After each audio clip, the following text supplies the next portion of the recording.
Most people view parenthood as the most expensive and demanding subscription service they will ever sign up for in their entire lives.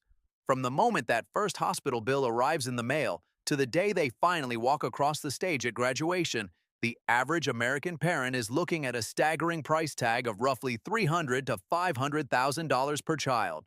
But here is the real tragedy, the part that most people miss.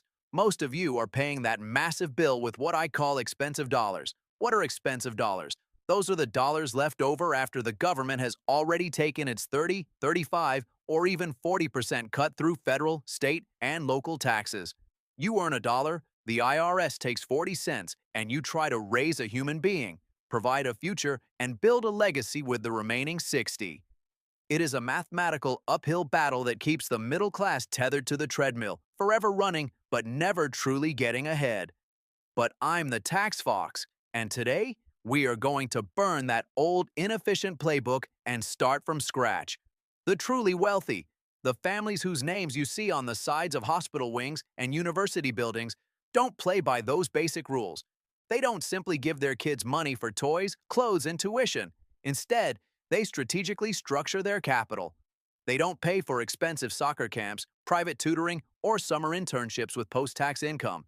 They find a way to make those essential expenses tax-deductible, tax-deferred, or in many cases, completely tax-free. Today, I am walking you through the 5 strategic waves of the rich parent playbook. By the time we finish this deep dive, you won't just be a parent struggling to keep up with the bills. You'll be the CEO and architect of a generational wealth machine that operates with the efficiency of a Fortune 500 company. Let's start with the absolute foundation of everything. If you are a standard W-2 employee and you have no side business, no LLC, and no corporate structure, you are essentially a sitting duck for the Internal Revenue Service. You have almost no leverage, but the moment you establish an LLC, a sole proprietorship, or even a simple consulting side hustle based on your professional expertise, the entire game changes in your favor. The strategy starts with a concept that sounds simple but is legally profound: hiring your child. Now, most parents hear this and immediately think of a teenager working behind a cash register in a retail shop. No, the rich parent playbook starts much earlier than that. Can a 7-year-old be a professional model for your business's Instagram page or your corporate website? Yes, they absolutely can. Can a 10-year-old help with the administrative burden of shredding sensitive documents, organizing your home office, or managing your digital filing system? Absolutely. In the year 2026, the standard deduction has climbed to approximately $15,000. This is a critical number because it represents the amount of money any individual in this country can earn without paying a single cent in federal income tax. If you pay your child $1,250 a month, which totals $15,000 a year, that money becomes a 100% tax-deductible business expense for your company. Think about what that actually means for your household bottom line. If you are a high earner in the 37% tax bracket, you have just saved over $5,500 in taxes that would have otherwise gone to the government. Instead of that money disappearing into the federal budget, it is now sitting safely in your child's bank account, ready to be deployed for their future. However, we have to be smart about this because the IRS is not stupid. You cannot simply write a check to a toddler for $15,000 and call it a consulting fee for corporate strategy. To make this strategy truly audit-proof, you must treat your child like a real employee. This means you need a clear, written job description. You need a formal employment contract that outlines their duties and responsibilities. You need a precise log of the hours they actually worked. Most importantly, you must pay them what the IRS considers a reasonable wage. If the market rate for a child model or a junior office assistant is $100 an hour, then pay them exactly that. Do not overpay them just to move more money, and do not underpay them either. Keep your records pristine, your payroll filings on time, and your documentation sharp. You aren't avoiding taxes in a dark corner. You are following the exact incentives the government created to encourage the growth of small family businesses and entrepreneurship. You are playing the game by the rules they wrote, but you're playing it better than anyone else in your neighborhood. Once that $15,000 is sitting in your child's custodial bank account, the average parent makes a massive mistake. They think, well, now my kid has money for a car or a new gaming computer. That is short-term, low-level thinking that keeps families stagnant. The wealthy think in decades and generations. Because that $15,000 was earned income, meaning it came from a job and not just a gift from grandma, your child is now legally eligible to contribute to a Roth IRA. In 2026, the annual contribution limit for a Roth IRA has moved to $7,500. Imagine the power of this move. You take $7,500 of that tax-free salary, money that was never taxed because it fell under the standard deduction, and you put it into a low-cost S&P 500 index fund inside a Roth IRA on behalf of your child. If you do this every year from the age of 7 to the age of 18, and then you never add another penny for the rest of their life, the math is staggering and almost hard to believe. With an average historical market return of 10%, by the time that child reaches retirement age, that account will be worth between $5 million and $9 million. Every single penny of that wealth will be completely tax-free when they take it out. Most people spend their entire working lives, 40 or 50 years, trying to save for retirement using expensive, post-tax dollars. Your child will be a multimillionaire before they even walk into their first professional job interview, all because you understood how to bridge the gap between business deductions and tax-free retirement vehicles. This is not just a savings plan, this is how you break the cycle of financial struggle in a single generation. You are giving them the gift of time, which is the only asset that money cannot buy back once it is gone. Now, let's talk about the education trap. For decades, the 529 college savings plan was seen as a double-edged sword for many families. On one hand, you got tax-free growth for education. On the other hand, if your kid decided not to go to college, or if they were brilliant enough to get a full scholarship, you were stuck. You were hit with a 10% penalty and a heavy income tax bill just to get your own money back. It felt like a trap. But thanks to the Secure 2.0 Act, the 529 plan has been transformed into a no-risk, high-reward wealth vehicle. You can now roll over up to $35,000 of unused 529 funds directly into the beneficiary's Roth IRA. This legislative change has completely altered the playbook for the wealthy. Now, smart parents are overfunding these accounts on purpose. Why? Because it is one of the only ways to move massive amounts of capital into a tax-free growth environment without the typical income limits. If your child gets a full-ride scholarship, you don't lose that 529 money and you don't pay a penalty. You simply move it into their Roth IRA over a period of years. You've essentially created a tax-free success bonus for your child. Furthermore, the flexibility of the 529 plan is legendary among tax scholars. You can change the beneficiary of the plan at any time to yourself, to your other children, or even to your future, unborn grandchildren. The wealthy use a single 529 plan as a dynasty education fund. They let the capital compound and grow for 30 or 40 years before the first tuition bill is even due. By the time the third generation is ready for university, the account is so large that it can fund the education of an entire lineage without ever touching the principal. As your child grows older, they are eventually going to want to buy their first home.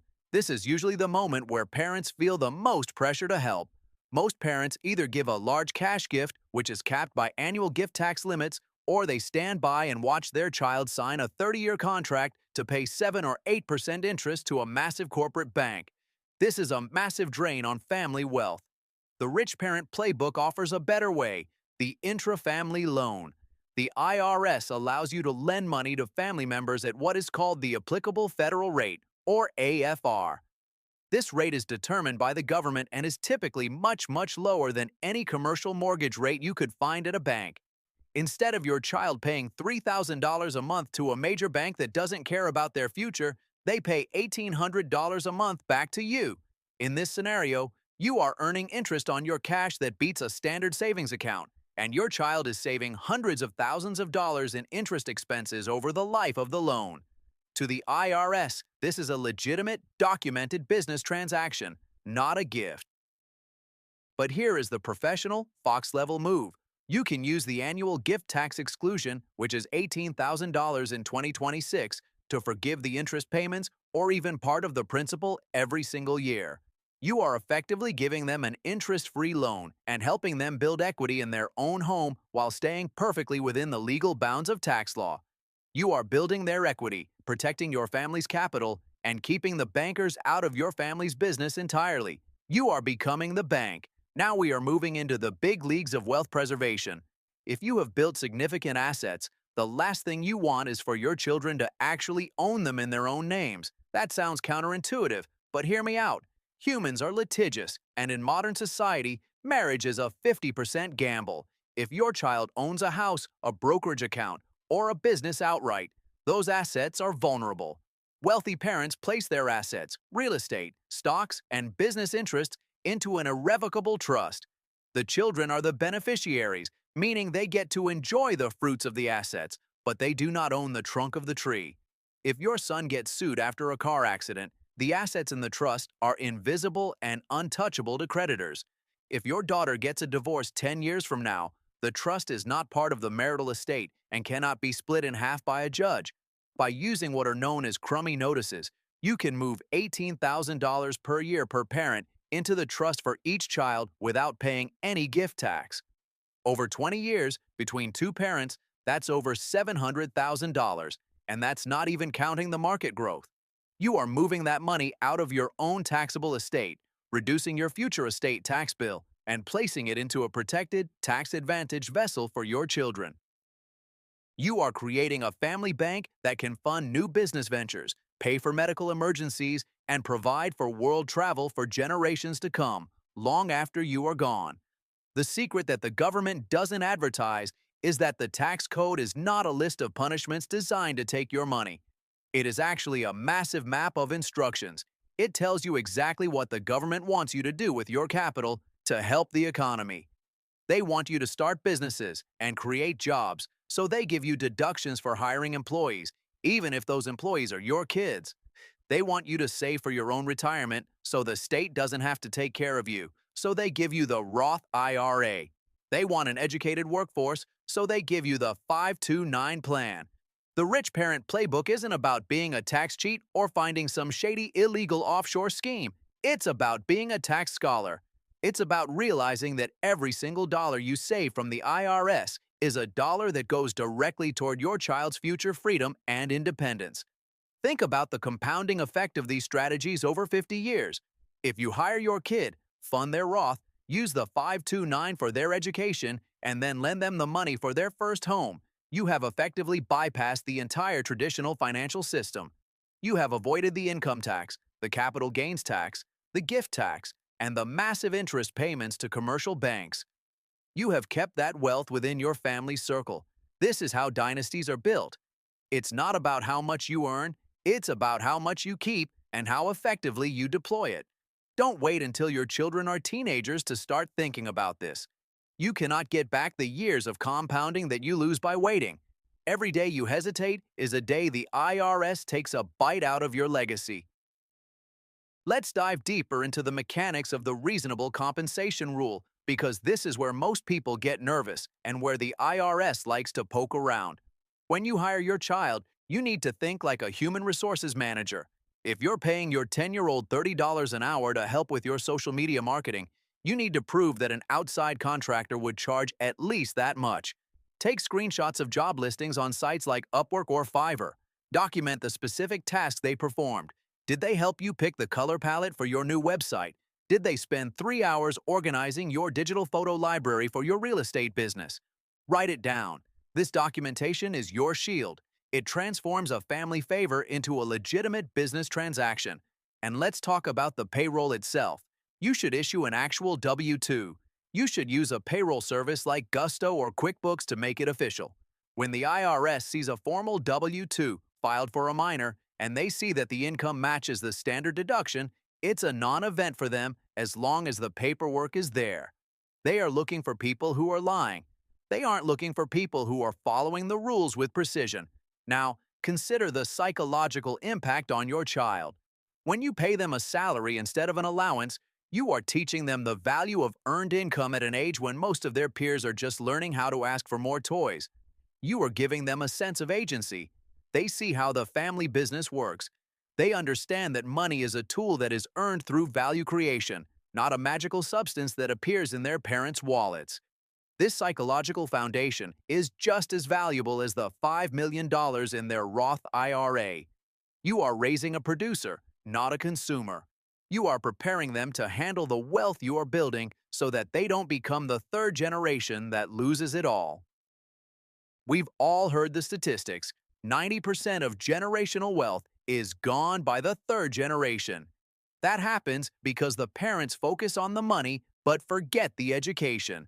By using this playbook, the education and the money grow at the same time. And let's talk about the intra-family loan in even more detail. Imagine your daughter wants to start her own business at 24. Instead of her going to a venture capital firm or taking out a high-interest business loan, the family trust acts as her angel investor. You lend her the capital. She pays the interest back into the trust.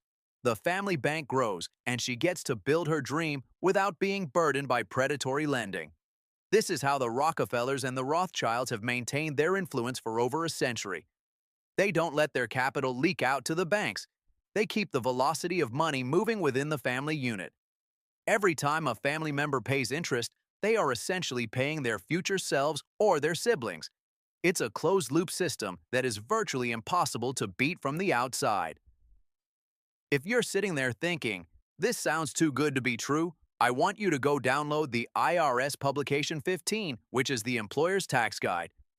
Look for the section on family employees. It is right there in black and white. The government explicitly states that payments for the services of a child under age 18 are not subject to Social Security and Medicare taxes if the business is a sole proprietorship or a partnership in which each partner is a parent of the child. They are literally telling you that you don't have to pay payroll taxes on your kids. They are giving you a green light. The only reason more people don't do this is because it requires a little bit of extra paperwork and a shift in how you view your family's finances. But for the tax fox, a little bit of paperwork is a small price to pay for a lifetime of tax-free growth. We are living in an era of unprecedented economic change. The old path, get a job, save 10%, retire at 65, is crumbling. Inflation is eating savings, and taxes are likely to rise as the national debt continues to balloon. You cannot afford to be average. You cannot afford to follow the same playbook as everyone else. You need to be the person who understands the tax code better than your accountant. You need to be the person who sees the hidden opportunities in every legislative update. Whether it's the Secure 2.0 Act or the next tax reform bill, there will always be a way for the prepared parent to protect their family. Your job is to stay informed and stay proactive. This isn't just about money, it's about the freedom to choose your own path. It's about ensuring that your children never have to settle for a job they hate or a life that feels small because they are burdened by debt and taxes. You are building a launchpad for their dreams. Let's make sure that Launchpad is built on the firmest financial foundation possible. Start the LLC today. Hire your child this week. Open that Roth IRA before the next tax deadline. Become the bank for your family. I'm the Tax Fox, and I've spent my career pulling back the curtain on these strategies because I believe that financial literacy is the ultimate form of empowerment. If this deep dive masterclass has changed the way you look at your bank account and your children's future, then you know exactly what to do. Hit that subscribe button and join our growing community of tax scholars who are taking control of their financial destiny. Leave a comment below and let me know, which of these plays are you going to run first? Are you starting with the hiring strategy, or are you looking at the 529 rollover? Let's start a conversation. The government has their playbook, and it's designed to keep them funded. Now you finally have yours, and it's designed to keep your family free. Let's get to work and build something that lasts.